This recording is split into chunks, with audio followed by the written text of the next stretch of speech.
The last second is not a second. It's a white streak, a rising scream, a cockpit the size of a fingernail that becomes the whole sky. A kamikaze drops its nose, and the ocean stands up in the wind. On the American destroyer, the gun crews are already at full traverse. 5-inch barrels hissing hot, directors barking bearings, fuses spun and sent. The first bursts miss clean, the next miss beautifully. Cotton puffs stitched along the dive path like perfect math drawn in the wrong place. With time-fused shells, almost is still a miss. Now watch a different shell. Inside a steel cylinder, the weight of a bowling ball sits a device the size of a light bulb. A tiny oscillator hums. The shell doesn't care about your guess of altitude or timing. It listens. As it knifes through the slipstream, it throws out a whisper of radio energy and waits for its own echo. Metal skin, spinning prop, the hard geometry of an airplane. When the echo swells, the circuit closes. The shell does not hit the plane. It decides it is close enough and turns itself into a storm. Fragments scissor outward at supersonic speed. Thin aluminum and fuel lines do not argue long. A near miss becomes a killing sphere. A bad lead becomes a good burst. A second that used to be empty is suddenly full of the right kind of metal. Sailors called it what it felt like: radar in a bullet. The paperwork name was VT, variable time, the radio proximity fuse. Inside that light bulb space are a battery that wakes only when launch shock proves the shot is real, a tiny transmitter and receiver, and a vacuum tube brain tough enough to survive $20,000 G. It arms only after setback and spin, refuses to function near the ship that fired it, and self-destructs if no target is found. The first combat use at sea comes quiet. USS Helena, 5th of January 1943, off Guadalcanal. The change is almost rude. From the bridge, you can see it. Bursts that used to hang uselessly near a dive now bloom where the airplane is, not where you hope it will be. Directors still compute, pointers still chase, but the deadliest part of the shot has moved from the chalkboard to a decision inside the shell. Close your eyes and listen to the timing. Radar picket calls a bearing. The fighter director shouts an intercept for cap that won't make it in time. The dive steepens. The 5-inch mounts climb. A shell clears the muzzle and becomes its own instrument, measuring distance in microseconds. Somewhere between sky and deck, the echo grows fat. Now. And the burst walks through the dive like a door slamming. Gunners start to talk different. They stop saying short and over. They start saying good air. Against diving targets, VT lifts kill odds by roughly 3 to 5 times over time fuses. The window to stop a 300 to 400 mile per hour dive is still a heartbeat, but a heartbeat now, packed with chances instead of hope. Nothing about this is magic. It is sense. Compare, decide, detonate. A tiny radar that turns almost into enough. On the chart, it becomes numbers. A rise in bursts that matter. A fall in planes that arrive intact. A curve bending the right way just when the fleet needs it most. In a few months, the names will be Leyte, Luzon, Okinawa, places where the sky shows more courage than one war should hold. VT won't make the attack stop. It will make the odds finally listen. For now, remember the sound, the dive, the mounts, the single impossible second, and inside one shell, a radio whisper that hears itself coming back and turns almost into enough. A suicide dive doesn't negotiate. It takes the shortest line between sky and steel and dares you to be perfect. On paper, the American screen was ready. 5-inch, .38 caliber guns on Mark 37 directors feeding the Mark 1A analog rangekeeper, radar range, and rows of 40mm and 20mm guns for the close-in kill. In practice, the geometry was cruel. Mechanical time fuses, Mark 32 and Mark 41, are honest and blind. You set a number, the shell flies, the fuse waits, and then it bursts, no matter where the target moved. If your guess of distance, speed, or angle is off by a hair, the burst blooms in empty air. At 320 to 400 miles per hour, a diving aircraft covers roughly 470 to 590 feet per second. At 2,000-yard slant range, a 5-inch 38 caliber shell with a muzzle velocity of about 2,600 feet per second has a time of flight of about 3 seconds. In those same 3 seconds, a 350 mile per hour target moves about 1,500 feet. Miss the time by 1/10 of a second, and your perfect burst arrives 50 to 60 feet late or early, outside the lethal heart of the fragment cloud, which is only a few dozen feet around the burst. With time fuses, a near miss is still a miss. The dive conspires against you. Pilots drop out of cloud or through sun, jink in the last heartbeat, or flatten into a low, fast run that turns elegant lead into a smear. Spray and smoke write false targets for the eye. Muzzle flashes and splashes flood the senses. Mark 37, with Mark 1A, can fight a stable track. In the last seconds of a kamikaze run, the bearing rate spikes, and the pencil on the plot draws a curve no mount quite keeps. Human limits add their own tax. Spotter calls, talker repeats. Pointer and trainer heave the mount. Every step costs milliseconds. The 5-inch can throw up to 15 rounds a minute per barrel, but volume is an accuracy. The 40mm has teeth, but not reach. The 20mm shreds fabric and courage, yet too often it is shooting at bravery, not stopping it. You can watch whole ribbons of cotton puffs stitched along a zero's path and know, by the way the plane does not change shape, that each was perfect math in the wrong place. On picket stations, the radar scopes bloom with too much. Sea clutter, angels, and real contacts sharing the same glass.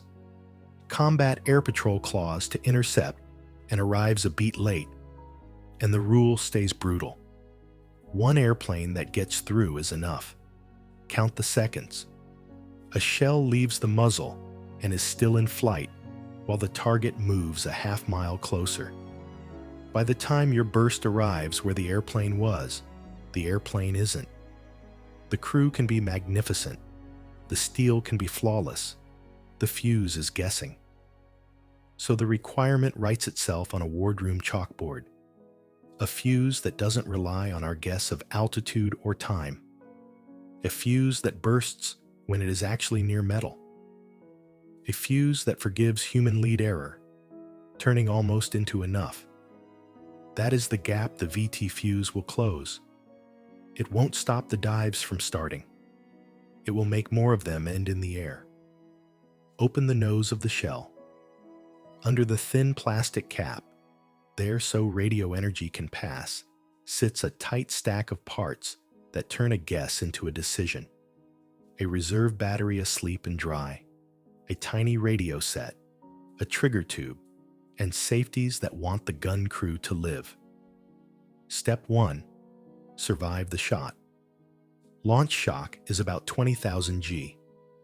Setback wakes the reserve battery and floods it with electrolyte. Spin unlocks interlocks that kept the fuse harmless inside the mount.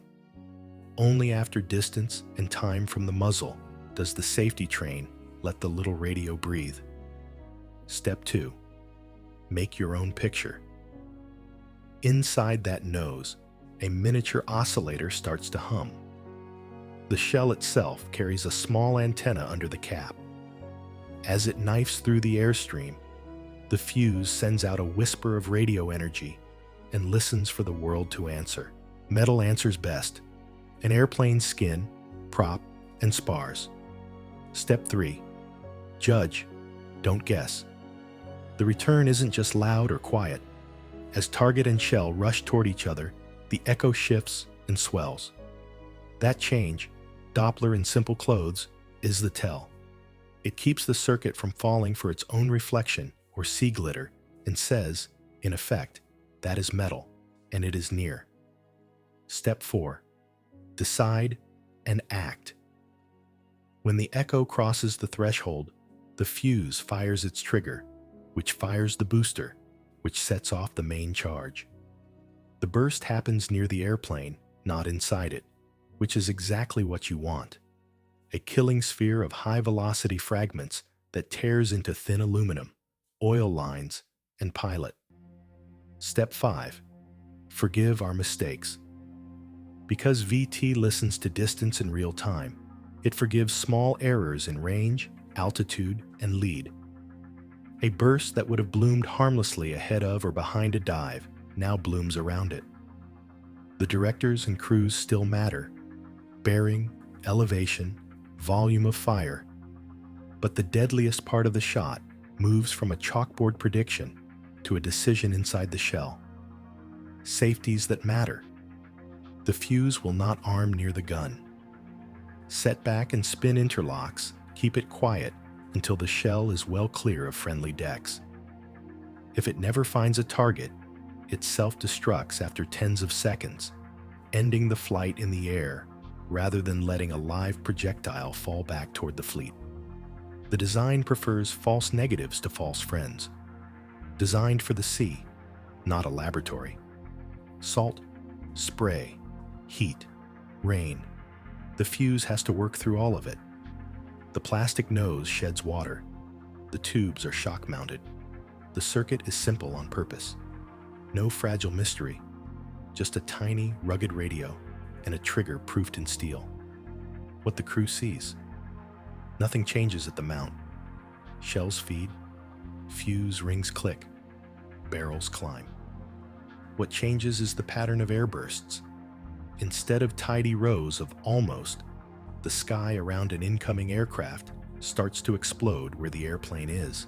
Directors stop chasing corrections time can't honor. Gunners begin to call good air and mean it, how ships use it. At first, captains mix rounds, some VT, some time, feeling out range and weather. Reports come back fast and plain. Against diving targets, VT turns near misses into kills. Belts and dive threat sectors shift to VT heavy loads, and the air above the screen gets rude and effective. Why it changes the odds. A kamikaze compresses combat into a heartbeat. Time Fuses ask that heartbeat to be perfect.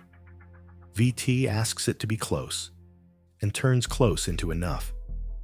The mathematics doesn't go away. It moves inside the round, where microseconds live and human hands do not. Hold the picture in your head. A plastic cap that lets a whisper out. A battery that wakes in violence. A radio that hears itself coming back. And a trigger that refuses to help until it can hurt the right thing. General quarters. Red lights in the passageways. In the dark room behind the bridge, the Combat Information Center, the plot is already alive. A voice at radar says, Raid 1, bearing 310, Angels 8, closing. The captain answers with 2 words the crew can feel through the deck. Engage raid. From picture to pointers. The Combat Information Center designates a target to the fire control team. The Mark 37 director slews. Its Mark 12 and Mark 22 fire control radars lock the track, and the Mark 1A rangekeeper starts to solve. Bearing, range, course, speed, and their rates of change. The solution flows as electrical orders down to the mounts. In automatic control, pointers and trainers ride their hand wheels while the power drives do the work. Dials match, and barrels climb. Ammunition in motion. Below the mount, the projectile hoist and the powder hoist rise like two clock weights. The projectile pauses at the fuse setter, a mechanical collar that once spun numbers for time fuses and now clicks a single selection, VT. The mount captain calls the rhythm. The loader presents the projectile. The rammer sends projectile and case home in one clean push. The breech locks. The extractor waits for the next fired case. Heat climbs. Pace steadies. A 5-inch mount can throw up to about 15 rounds a minute per barrel when the rhythm holds. 5 barrels on a Fletcher-class destroyer, many more on cruisers. Fire control with a brain and a habit. The director crew keeps the radar gate tight on the incoming track. The stable element under the deck feeds true level, so the gun line stays aligned even as the ship rolls. The rangekeeper updates with every twitch of bearing and range. The mount captain listens for 2 voices only, director and safety, and keeps the tempo that makes fragments overlap in the air. What changes because of VT? Before, time fuses demanded a guessed burst point. You walk the aim to where you hoped a dive would be. Now you hold a lane and build a killing volume along it. Open fire earlier at slant range because a near miss can matter. Keep the guns dark. No searchlights to fix your own course. Instead of painting tidy rows of puffs behind a dive, you sow rude flowers through it. How a picket fights. On radar picket stations, one destroyer and her support craft are out on the edge to see the raid first. The Combat Information Center calls vectors to fighters and keeps the raid labeled, while the ship itself becomes a node of fire. Identification is checked. Friendlies clear the lane, and then the 5-inch mounts take over. The ship weaves on the minute to spoil torpedo runs and combs any reported tracks by turning toward them, letting a torpedo slide down the length of the hull instead of across it. The guns do not care about the turn. The director rides the sky, and the solution follows. How a salvo is built. You do not fire random. You ladder elevation a hair, bias deflection a hair left and right with each pair of rounds, and keep the timing steady so bursts overlap in the last seconds of a dive. The goal is a continuous airburst corridor the airplane must pass through to reach steel. With time fuses, a perfect ladder could still be empty. With VT, the ladder blooms where the metal is. Safety and discipline. Deconfliction windows for combat air patrol are kept. When friendlies slice the cone, the mounts go tight safe and wait. When the lane is clear, the rhythm returns. VT does not arm near the ship. Set back and spin, keep it quiet until it is well out. If no target is found, the fuse ends itself in the air, rather than fall back toward the fleet. The design prefers false negatives to false friends. Local, if you must.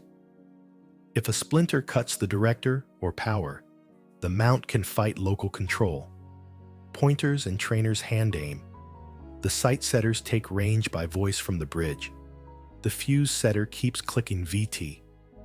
It is harder and cruder, and sometimes it is enough, because now close is enough. What the captain watches. On the bridge, you see it without a stopwatch. Airbursts that used to chase the dive now bloom in its face. The bursts walk up the path, and the airplane begins to change shape. First, a stutter in the dive, then smoke, then parts. The pattern that once wrote almost across the sky starts to write stop. Doctrine in one line. Hold the lane. Keep the weave. Fire first from the dark. Let the shell decide when it is close enough, and give it enough chances to be right. Dawn comes up dirty over Leyte. Low cloud. wind that smells like cordite and wet canvas. On the scope, the raid builds like weather. On the bridge, it feels like time running out. The voice from radar is clipped. Raid, bearing 310, Angels 8, closing. The captain answers the way a ship answers, with steel. 5-inch mounts take target. Belts come up heavy with proximity fuses. The director settles. The crew breathes shallow and waits for the first shape to separate from the mass. A single aircraft commits. Nose down, wings steady. A streak that means to end in steel. Before, you would walk bursts to where you hoped it would be and pray that hope and timing met. Now, you hold a lane and let the shells listen for you. The first VT bursts look wrong in the best way. They do not hang politely ahead or behind the dive. They bloom into it. The airplane jitters, just a tremor at first, then a cough of smoke, then parts. The dive becomes a spill, and the spill becomes a splash that happens short, out where the water is still the color of night. Leyte is the first place the fleet sees this at scale. Escort carriers churn white wakes. Destroyers and destroyer escorts lay lanes of airbursts like a minefield. 25 October 1944, the first organized kamikaze strikes at Leyte. Hit the taffy groups hard. USS St. Lo is lost. Others damaged. Some attacks still get through. The lesson is not that the attacks stop. The lesson is that more of them end in the air. Gunners start to talk different. Good air. Hold the lane. Keep the weave. The mount captains keep tempo, so bursts overlap.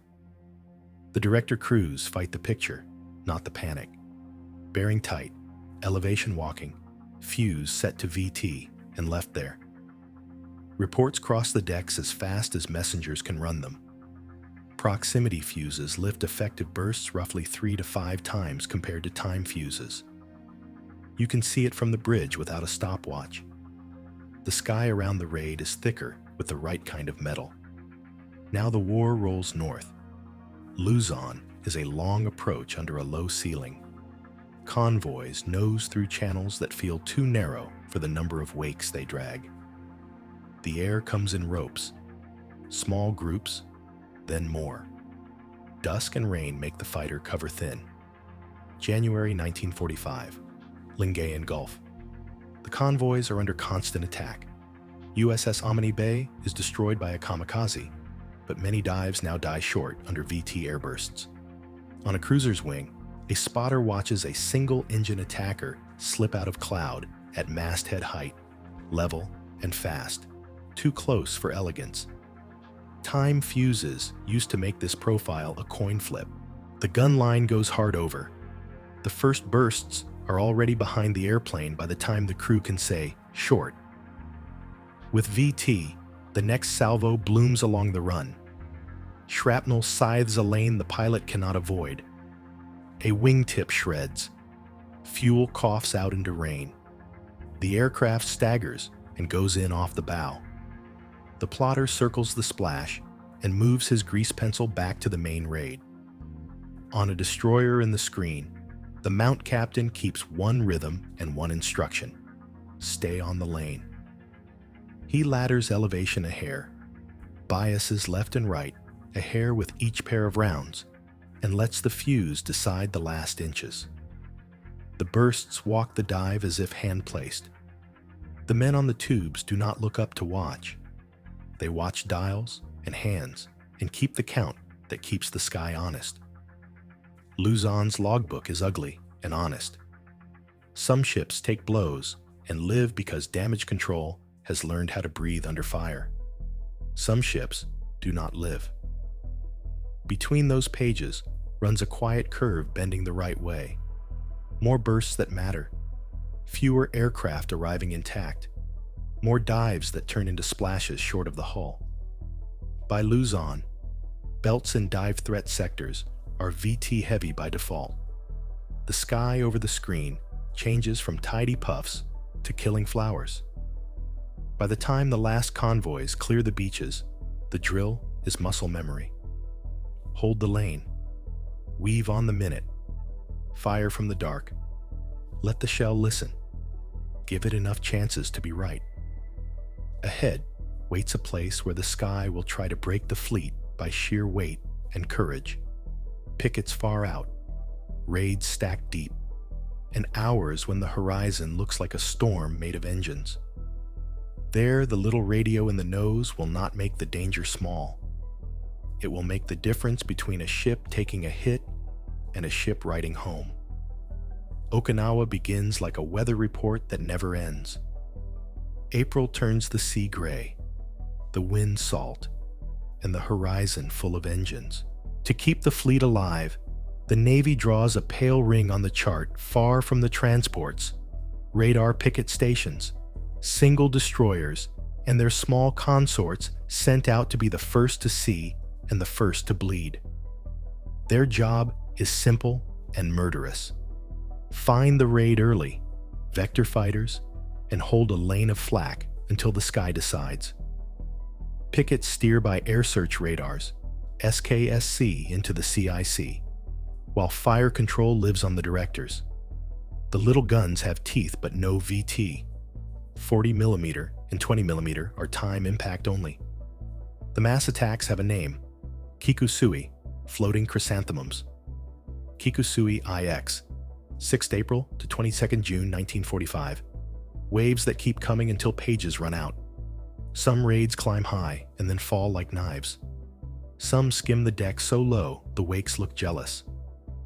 On a picket destroyer, the room behind the bridge is red lit and loud with bearings. Fighters are already in the air, climbing into a ceiling that keeps lowering. The captain pushes the ship into a steady weave. The 5-inch mounts take target. Belts come up heavy with proximity fuses. The first black dots separate from the mass. The picket fights by the book and by nerve. Fighters hit the raid first and break it into ropes. The 5-inch builds a killing volume across the lanes the leakers must fly. VT bursts don't hang politely in front or behind. They bloom into the dive. One attacker jitters, just a skip in the line, then smokes, then spills short. Another rides the corridor anyway, hit and still coming, courage pouring out of the holes the fragments made. There are days when the book holds and days when it cannot. A northern station watches the plot go from many to too many. Fighters run low on fuel and ammunition, and the ceiling folds down to rain. VT turns near misses into kills up and down the formation, and still there are aircraft left. The ship keeps the weave and keeps the lane. A single engine attacker breaks out of cloud already inside the last mile. The first salvo is behind him before the crew can say short. The next salvo blooms along the run. The wing shears, fuel turns to mist, and the wreck goes in off the bow. The director slews to the next shape. Names begin to write themselves into steel. 6th April, USS Bush is struck on station and lost. 12th April, USS Colhoun is lost under massed attacks. 16th April, USS Laffey, DD-724, is swarmed by more than 20 aircraft, takes multiple hits, and lives. 11th May, Hugh W. Hadley and Evans hold a station together, downing dozens between them. Both left badly hurt, but the fleet behind them covered. Okinawa is where VT's truth is obvious and limited at once. It changes the odds in every engagement. Bursts where the metal is, not where you hoped. Yet it does not make a picket invulnerable when the sky arrives in saturation. On good days, the combination of fighters plus 5-inch VT plus 40mm walls cuts the raid to ribbons before it reaches the anchorage. On bad days, the picket soaks the first blows, so the ships behind her do not have to. Listen to the language men use when the guns cool. We didn't get lucky. The air was good. We held the lane. we kept the weave. No one says VT made the attack stop. They say it took a war that used to demand perfection and let close become enough, again and again, until a raid that should have been a disaster became a logbook entry and a night of patching holes. By June, the ring on the chart is thinner and meaner than when it started. Some stations have new names because the old ships are gone. Fighters arrive faster. Controllers are harder. Captains load VT heavy by default in the sectors that face the dive. The horizon still fills with engines, but fewer of them arrive intact over the beaches. Okinawa doesn't make proximity fuses look like magic. It makes them look like discipline with a radio in the nose. The difference between a ship taking a hit and a ship riding home when the sky tries to break the fleet by sheer courage and weight. Myths grow fast in bad weather. VT wasn't magic. It was a tiny radio that let a shell decide, brilliant, rugged, and bounded. What it was not. It did not hear engines, smell gasoline, or listen to the scream of a dive. It was not magnetic, not acoustic, not a lucky charm. It sent a small whisper into the air and listened for itself, returning from metal, then chose the moment to become fragments. Where it did not live. It did not live in the 40mm or the 20mm. Those teeth stayed time or impact only. The 5-inch carried VT and built the killing volume. The smaller guns finished whatever crossed that volume alive. Weather and water. Rain did not turn VT off, but it could make the geometry messy. Bursts a little earlier, ranges a little shorter. Heavy rain could shorten the effective window, so doctrine favored holding a lane through the dive, not along the surface. The fuse had a mind for near metal, not near spray. Security and the long promise. For a long time, captains were told not to fire VT where the enemy might recover a dud. Over blue water in the Pacific, the ocean kept the secret. Over land, the ban lifted later.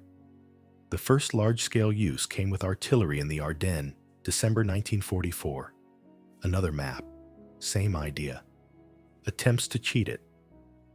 Chaff fell from some attackers, bright on radar and useless in the air where a shell needs echoes from one hard thing. Wire kites and tricks that fogged shipsets did little against a fuse that judged a single closing return. Chaff could fog a ship's scope, but a Doppler fuse rides one closing echo. Hard to persuade a shell that a cloud is a wing. Angles that hurt and angles that help. The fuse listened best when metal was filling the nose fast. Head-on dives made clear answers. Steep beams still spoke loudly with wing and prop. Hard crossing shots at the last second could starve the closing rate, but they also starved the pilot of time. VT did not remove the need to point the guns. It paid you back for being close. Logistics and belts. VT rounds were more complex and precious than time-fused common shells. Belts early in the day mixed both. After a few raids, captains loaded heavy VT by default in sectors that faced the dives, keeping some time fused for barrage and for where weather or angles made the radio's job thin. By mid-1945, many screens loaded VT by default in sectors that faced the dive, keeping some time fuses for barrage and weather. Safeties that mattered. The fuse armed only after setback and spin and died in the air if it found nothing. It refused to help near the deck that fired it. If it finds nothing, the fuse self-destructs after tens of seconds, ending the flight in air, not back over friendly decks. Counters from the other cockpit. Pilots adapted. Some slid low over the water to hide in the last 100 feet. Some came in layered. Feints high. Killers low. Leakers where the lane was thinnest. Some simply trusted weight of numbers. Saturation was the oldest countermeasure in war. VT bent the odds and still bowed to arithmetic when the sky arrived in too many pieces at once. What remained true? Fighters still mattered. The director still mattered. The weave still mattered. VT did not make a ship invulnerable. It made near turn into enough so often that men had time to breathe and try again. It took a last second that once demanded perfection and turned it into a second with chances. Hold the shape of the truth. A radio in the nose, a lane in the sky, a ship that fights a picture instead of a hope. Not magic, not luck.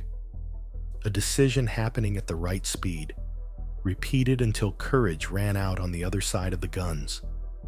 At the end of a long day, the deck tells the truth. Burned paint, fresh patches, empty ammo tubs, and a chalkboard in the wardroom with 2 columns that matter: what reached the hull and what died in the air. The curve bent, not by luck, by a little radio in the nose that turned guessing into deciding. What it changed at sea. Ships began to fight the picture, not the hope. Combat information centers made the call. Directors held the lane. 5-inch guns built a killing volume. Fighters cut the raid before it reached the screen. Proximity fuses turned neat rows of almost into rude flowers that bit. Against diving attacks, the chance that a burst mattered jumped sharply. More planes broke apart short. More splashes happened where the water was still the color of night. How doctrine hardened. Hold the lane. Weave on the minute. Fire first from the dark. Keep the guns quiet and the radar talking. Ladder elevation a hair. Bias, left and right a hair. Let the shell decide the last inches. The old fear of being almost right loosened its grip. Crews stopped chasing a perfect second and started feeding a second with chances. What the enemy still owned. Weight and courage could still roll the dice. Saturation made even good air feel thin. Some pickets lived because damage control had learned to breathe under fire. Some pickets did not live. VT changed odds, not physics. It gave back seconds. It did not promise miracles. The ledger ashore. The secrecy ban over land lifted, and the idea spread. Artillery learned the same lesson in winter hedgerows that destroyers learned at sea. A burst near metal beats a guess every time. Different map. Same heartbeat. What the sailors remembered. They remembered the language changing. Good air. Hold the lane. We kept the weave. They remembered that the gun line could stay honest while the sky turned dishonest. They remembered that near finally started to mean enough. The scale and the after. Factories poured out the little radios by the millions. Belts went VT heavy by default in sectors that faced the dive. After the war, the logic stayed while the hardware changed. Proximity became standard, then moved into missiles, then into every place where a fragment cloud has to bloom at the right distance without a human hand on the stopwatch. So the last marks on the chalkboard are not numbers. They are habits. Rooms with clocks and calm voices. Directors that ride the sky instead of the panic. Gun crews that build corridors instead of prayers. A small device that listens, compares, decides, and turns a bad second into a better one. That is the legacy. A weapon that did not make night or weather gentle, but made men's work count more inside them. A fuse that gave the fleet back its last second, and with it, the chance to go on.